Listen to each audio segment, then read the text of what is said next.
Langkah-langkah berani yang dilakukan oleh Prabowo Subianto mulai membuahkan hasil. Sang presiden berhasil membuat Indonesia nggak lagi diremehkan oleh negara-negara asing. Hal ini diawali dengan kehebatan Indonesia yang berhasil masuk ke BRICS. Berkat itu, Prabowo sukses membuat kebijakan yang membuat negara besar Eropa maupun Asia jadi panik. Penasaran kisahnya seperti apa? Dengerin ceritaku sampai selesai. Tiba-tiba berhasil jadi anggota resmi. Di bawah era Prabowo Subianto, Indonesia kerap mengejutkan dunia. Salah satu gebrakan sang presiden yang membuat publik internasional kaget adalah bergabung ke BRICS. Pasalnya, Indonesia dinilai mendapat keistimewaan dari organisasi ekonomi ini. Rupanya Pak Prabowo sukses melobi BRICS agar status Indonesia langsung menjadi anggota resmi. Padahal negara-negara besar lain yang ingin bergabung ke BRICS harus menunggu dan mentok cuma menjadi mitra. Namun berkat ex-danjen Kopassus ini, Indonesia dapat pengecualian. Hal ini semakin menegaskan kalau RI 1 punya pengaruh kuat dalam panggung global. Terbukti para member BRICS auto menyambut dengan antusias keanggotaan Indonesia. Antara lain ada Brazil yang menjadi negara paling antusias atas bergabungnya bangsa Nusantara. Negeri gila bola ini juga jadi yang paling berjasa. Pasalnya Brazil merupakan pemegang presidensi BRICS 2025. Alhasil penetapan anggota Indonesia diumumkan langsung oleh negara pimpinan Lula da Silva ini. Brazil menilai bangsa Nusantara layak bergabung lantaran berstatus sebagai negara besar yang berdaulat. Sebagai negara kekuatan ekonomi terbesar dan berpenduduk terbesar di Asia Tenggara, Indonesia memiliki kesamaan dengan negara-negara anggota BRICS dalam mendukung reformasi, institusi-institusi global dan berkontribusi secara signifikan dalam memperkuat kerjasama dunia selatan. Bunyi sambutan Brazil. Karisma kuat Pak Prabowo juga sukses membuat negara Cina luluh. Negeri tirai bambu pun gak mau ketinggalan menyambut partisipasi Indonesia di BRICS. Kami percaya bahwa Indonesia akan memberikan kontribusi aktif bagi pengembangan BRICS. Bunyi ucapan selamat datang dari pemerintah Cina. Berhasil buat ketegasan naikkan ekonomi Indonesia. Keputusan Prabowo Subianto membawa Indonesia bergabung ke BRICS dinilai sebagai langkah yang cerdas. Pasalnya sebagai anggota tetap, bangsa Nusantara bakal mendapatkan banyak keuntungan. Secara garis besar, Indonesia akan ikut menentukan agenda dan kebijakan BRICS. Mulai dari kerjasama ekonomi, tata kelola internasional, hingga strategi politik. Lebih spesifik lagi, Indonesia bakal panen manfaat di sektor perpajakan. Antara lain bisa membuka peluang kerjasama multilateral dalam bidang perpajakan. Hal ini sekaligus memberikan angin segar bagi penerimaan pajak Indonesia yang bakal melesat. Status anggota BRICS juga dapat mendorong pertumbuhan ekonomi nasional. Pasalnya Indonesia jadi punya semakin banyak pasar baru untuk dimasuki. Kabar baik ini pun sudah dikonfirmasi oleh Erlangga Hartarto selaku Menteri Koordinator Bidang Perekonomian. Beberapa kerjasama akan segera diselesaikan. Diversifikasi pasar seperti Afrika, Timur Tengah, dan Amerika Latin diharapkan bisa tercapai dengan BRICS maupun CPTPP. Terang Pak Menteri. Beberapa hal yang menguntungkan ini pun menjadikan Indonesia semakin berani. Keberanian ini tercermin dalam pengambilan keputusan yang penuh resiko. Salah satunya Pak Prabowo yang tanpa gentar menghentikan ekspor sumber daya alam ke luar negeri. RI 1 lebih memilih untuk menyimpan devisa hasil ekspor di dalam negeri saja. Alhasil tahun ini devisa hasil ekspor Indonesia diprediksi bertambah sebanyak 80 miliar dolar Amerika. Hal ini pun membuat bangsa Nusantara mendapatkan keuntungan yang super besar. Karena ini akan berlaku mulai 1 Maret.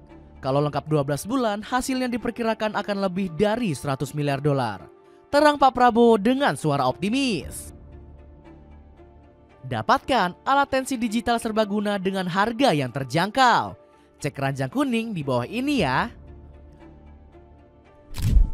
Buat banyak negara sengsara. Kebijakan tegas Prabowo Subianto yang menghentikan ekspor SDA ke luar negeri membuat banyak negara sengsara.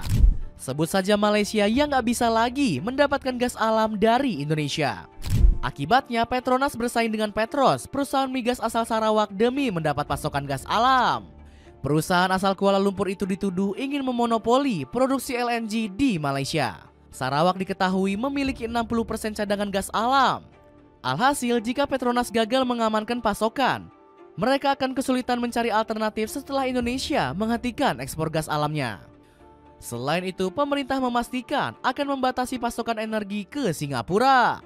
Menteri ESDM Bahlil Lahadalia menegaskan, selama ini negeri Singa kurang menguntungkan sebagai mitra bisnis. Aku bilang sama dia begini, kalau aku kirim kamu energi dari Kepulauan Riau, tapi saya tanya, kamu kasih Indonesia apa? Jangan kamu minta saja terus, kamu nggak pernah kasih kita, ujar Bahlil. Selain negara tetangga, kebijakan presiden juga diprediksi membuat Uni Eropa panik. Indonesia memutuskan untuk menghentikan ekspor minyak kelapa sawit ke benua biru tersebut. Keputusan ini diambil karena Indonesia terlanjur sakit hati setelah Uni Eropa menuduh sawit Nusantara menyebabkan deforestasi. Tuduhan itu tak terbukti dan Uni Eropa akhirnya dinyatakan kalah oleh WTO. Menurutnya, keputusan Uni Eropa menolak sawit Indonesia justru menjadi bumerang bagi mereka sendiri. Dengan tidak lagi bergantung pada ekspor, Indonesia bisa melakukan hilirisasi minyak kelapa sawit. Mereka bingung waktu mau ngomong-ngomong mau batasi. Eropa kan sekarang bingung sendiri. Saya bilang, terima kasih karena kita tidak jual ke Anda. Mereka panik sendiri, ujar Prabowo Subianto. Kini benua biru hanya bisa gigit jari karena mengalami krisis energi akibat keterbatasan pasokan gas dari Rusia. Padahal minyak sawit Indonesia bisa dijadikan biofuel untuk bahan bakar pembangkit listrik. Tanggapan media asing. Kehebatan Prabowo Subianto dalam memajukan Indonesia mendapatkan sorotan publik internasional. Berbagai media asing berlomba-lomba untuk memberitakan sang presiden. Salah satu portal berita yang menyorot Pak Prabowo adalah Anadolu.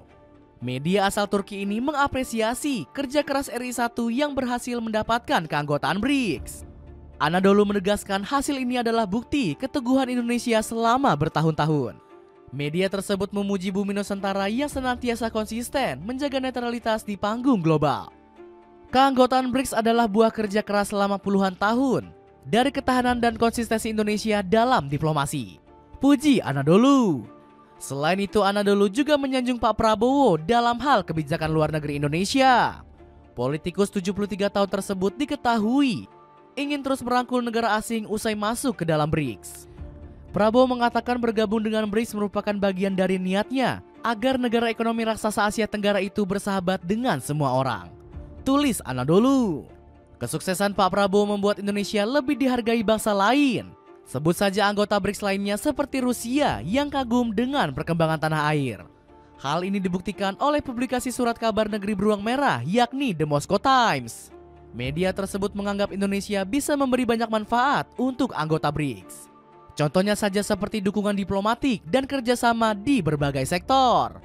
Selain itu, anggota kelompok BRICS juga bakal diuntungkan karena posisi Indonesia di ASEAN gak terkalahkan. Memang Indonesia adalah kekuatan regional dengan haknya sendiri dan pesaing yang layak. Berdasarkan prestasi saja mengingat lokasinya yang strategis, cadangan mineral yang melimpah, pencalonan OECD, dan kebijakan luar negeri yang bebas dan aktif, tulis The Moscow Times. Dapatkan kursi lipat portable praktis yang bisa dibawa kemana saja. Cek linknya di bawah ini. Nah, jadi begitulah cerita pembalasan Indonesia yang bikin asing mati kutu. Gimana menurut kalian? Ada komentar tentang cerita tadi? Coba tulis di kolom komentar.